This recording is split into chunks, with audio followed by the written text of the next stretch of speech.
For my presentation, I chose Emily Bronte, who is a famous author from the Victorian age. Beginning with her overall personality, she was a very distinct character. The phrase mysterious and meek would accurately portray her. She was shy and non-talkative, but her outward impression did not reflect her brilliant mind, which painted another picture in her written words. Much of her work dealt with the human spirit and imagination, as well as darker themes of passion and isolation. Conveying a richer sense of life, she uses elements outside of the everyday mundane, using a haunting tone. This quote full accurately portrays or comments on her work, saying that it yearns for a fuller, freer world of spirit transcending the forms and limits of mortal life. So some authors' backgrounds might not be very interesting, but Emily's an exception because the majority of her family was very in tune with their literary side. Her sister Charlotte would go on to write Jane Eyre, and her sister Anne would write Agnes Grey. What is most shocking about her is that she had little to no schooling.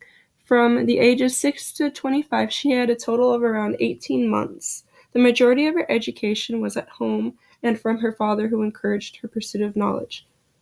So another noteworthy fact was that she lived in this isolated village of Haworth in Yorkshire, which relates to the setting of her famous book, Wuthering Heights, and she was also very homesick all the time.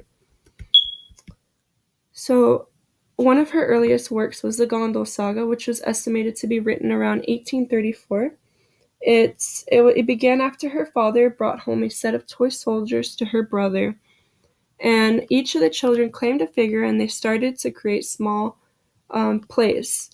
So the two youngest siblings, Emily and Anne, wrote their own secret series about an imaginary island called Gondel. Their manuscripts did not survive after Charlotte's destruction of the plays and prose after Emily's death. However, little poems and scraps remain that Emily wrote. Though they are not directly addressed as part of the saga, they are thought to be related. Another one of her prominent works was poems, and this Currer Ellis and Acton Bell were the pseudonyms for Charlotte, Emily, and Anne.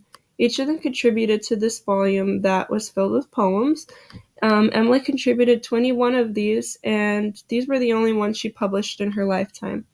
Despite this fact, getting her to publish these very few poems was difficult for Charlotte, and it took great amount of persuasion due to her shy nature.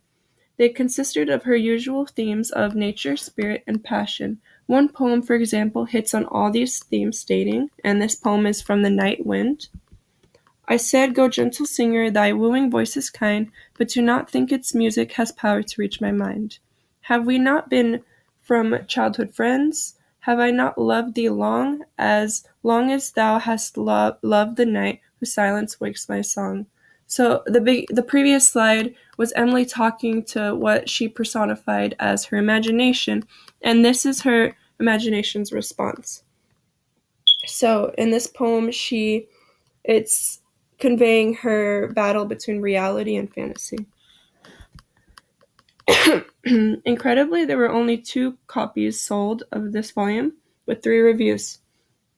One noted that Alice Bell had major potential, describing her as a faint, quaint spirit and claiming that she possessed things that men will be glad to hear, and an evident power of wing that may reach heights no here attempted. So her most famous work was Wuthering Heights, and the main characters are Heathcliff and Catherine. The tone is dark and overpowering, and in general, the summary of the novel is very complicated. It's about an orphan, Heathcliff, who is adopted and hated by his family. He eventually has this rivalry between his brother, since his father begins to favorite him. Catherine and Heathcliff actually fall in love, but Catherine becomes infatuated with another person, and Hindley, the brother, becomes even more cruel after his wife dies, and Catherine actually marries Edgar after she's bitten by a dog for Heathcliff instead of Heathcliff, and this complicates their relationship, and Heathcliff runs away for 3 years.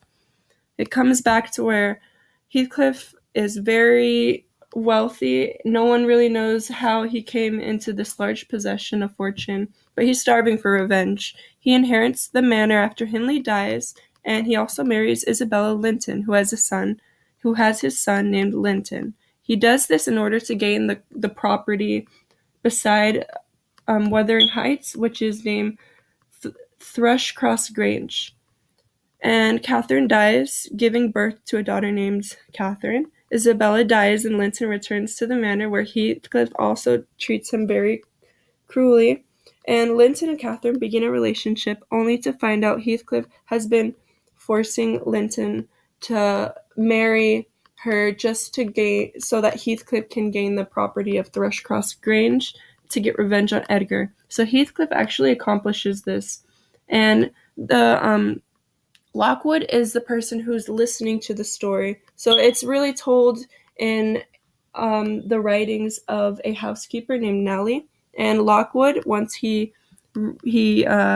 becomes familiar with this story, he is appalled and he leaves. But later he comes back and to hear further developments, to find out that Catherine fell in love with Hindley's son Hareton, and that Heathcliff became even more insane and obsessed with the memory of elder Catherine by constantly talking to her ghost. So Heathcliff dies, and Hareton and young Catherine inherit both properties.